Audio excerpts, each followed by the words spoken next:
జగ్గంపేట మండలంలో ఉన్న పారిశుధ్య సిబ్బందికి జీతాలు పెంచాలంటూ జగ్గంపేట సెక్రటరీకి స్థానిక ఎమ్మెల్యే జ్యోతుల నెహ్రూ ఆదేశాలు జారీ చేశారు.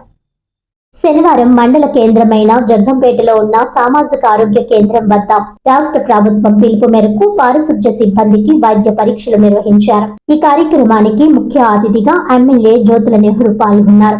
ఈ సందర్భంగా ఆయన మాట్లాడుతూ స్వచ్ఛతా హీ సేవ కార్యక్రమంలో ముఖ్యమంత్రి చంద్రబాబు పారిశుధ్య సిబ్బందికి మనోధైర్యం కల్పించేలా వారికి అన్ని రకాల వైద్య పరీక్షలు చేయించి ఘనంగా సత్కరించి శానిటేషన్ కిట్లు పంపిణీ చేయాలని రాష్ట్ర వ్యాప్తంగా ఆదేశాలు జారీ చేయడం జరిగిందన్నారు. అదే విధంగా జగ్గంపేటలో ఉన్న పారిశుధ్య సిబ్బందికి జీతాలు పెంచేందుకు కావలసిన అనుమతులను తాను తీసుకువస్తానని తెలిపారు. ఈ కార్యక్రమంలో ఆసుపత్రి సూపరింటెండెంట్ ప్రణీత్, అప్పల్ రాజు, కొత్తకొండబాబు, ఎంపీపీ అత్తులూరి నాగబాబు, ఆసుపత్రి అభివృద్ధి కమిటీ డైరెక్టర్ పాంటంకి రాంబాబు, అడబాల వెంకటేశ్వరరావు, నక్కరెడ్డి సూర్యవతి, మండప కప్పన్నదొర, సర్వసిద్ధి లక్ష్మణ్ రావు తదితరులు పాల్గొన్నారు.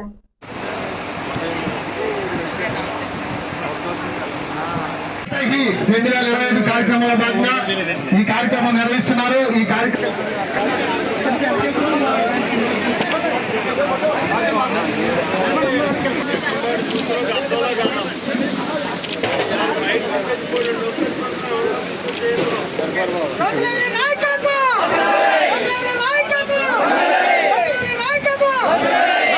కాలంగా కూటమి ప్రభుత్వం వచ్చాక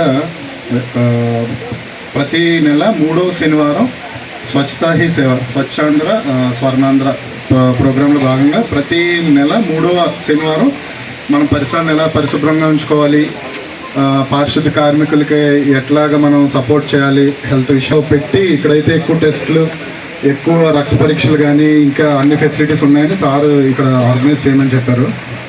సో ఇప్పుడు వచ్చిన అందరికీ కూడా మీకు ఉన్న ప్రాబ్లమ్స్ తగ్గట్టుగా ఏజ్ రిలేటెడ్ అయితే బీపీ చెకప్స్ కానీ, షుగర్ చెకప్స్ కానీ, ఏదైనా ఆయాసం ఇట్లాంటివి ఉంటే ఈసీజీలు కానీ, చెస్ట్ ఎక్స్రేలు కానీ అన్నీ తీసి మీకు ఏమున్నాయి అన్ని రకాల మందులు కూడా అవైలబుల్గా ఉన్నాయండి. అవన్నీ ఇస్తాము మీకున్న డిసీజ్ బట్టి. సో మీరు కంటిన్యూస్గా ఈరోజే కాదు తర్వాత ఎప్పుడు వచ్చినా ఫాలోఅప్కి మన హాస్పిటల్లో అన్ని రకాల చెకప్స్, మీకు బయట ల్యాబ్స్లో ఎక్కువ ఖర్చులు అయ్యేవి కూడా ఇక్కడ మనకి చాలా ఫ్రీలో మీకు అవుతాయి. సో ఈ ఫెసిలిటీని అందరు పారిశుద్ధ కార్మికులు ఉపయోగించుకోండి. స్వర్ణ ఆంధ్ర స్వచ్ఛ భారతి అనే కార్యక్రమం ద్వారా ప్రతి శనివారం గ్రామాల్లో మీరు చేస్తుంటే మీ అందరికీ స్వచ్ఛమైనటువంటి జీవితాన్ని అందివ్వాలని జీవితాన్ని అందివ్వాలని చెప్పేసి గౌరవ ముఖ్యమంత్రి చంద్రబాబు నాయుడు గారు ఇవాళ ఒక మంచి కార్యక్రమాన్ని తీసుకున్నారు. ఈ శనివారం ఎవరైతే పారిశుద్ధ్య కార్మికులు ఉన్నారో మీ పారిశుద్ధ్య కార్మికులు అందరికీ కూడా వైద్య పరీక్షలు చేయించడం, ఆ వైద్య పరీక్షల ద్వారా మీకు ఉన్నటువంటి రుగ్మతల్ని గుర్తించడం, ఆ రుగ్మతల్ని గుర్తించి దానికి తగు వైద్యాన్ని చేసేటటువంటి పరిస్థితి కల్పించాలి అనేటటువంటి ఆలోచనతో ప్రధానంగా ఈ కార్యక్రమాన్ని తీసుకోవడం జరిగింది. అంతేకాకుండా మీలో ఒక మనోనిబ్బరాన్ని కలిగించాలి. మిమ్మల్ని గౌరవించేటటువంటి సమాజం ఉంది. ఈ సమాజం కోసం ఏదైతే మేము కష్టపడి పనిచేస్తున్నామో ఆ సమాజం మమ్మల్ని గౌరవిస్తుంది అని చెప్పి మీలో ఒక మనోధైర్యం రావాలి అనుకున్నప్పుడు మేము చేయాల్సిందేంటి? నీకు 20,000 రూపాయలు ఇచ్చేస్తే అది రాదు. నీకు వచ్చేది ఏంటంటే నేను గౌరవం, మనిషికి కావాల్సింది గౌరవం, సమానత్వం. నిన్ను నా హక్కుని చేర్చుకుంటేనే నువ్వు ఒక ధైర్యంతో ఉంటావు.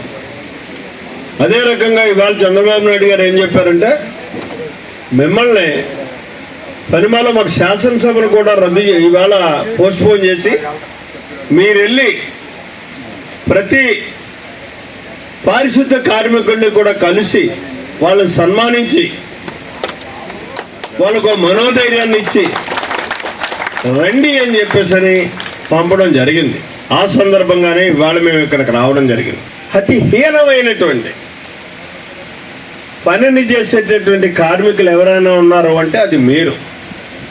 మిమ్మల్ని సగౌరవంగా చూసుకోవాల్సినటువంటి బాధ్యత మా మీద ఉంది ప్రజానాయకులుగా. అది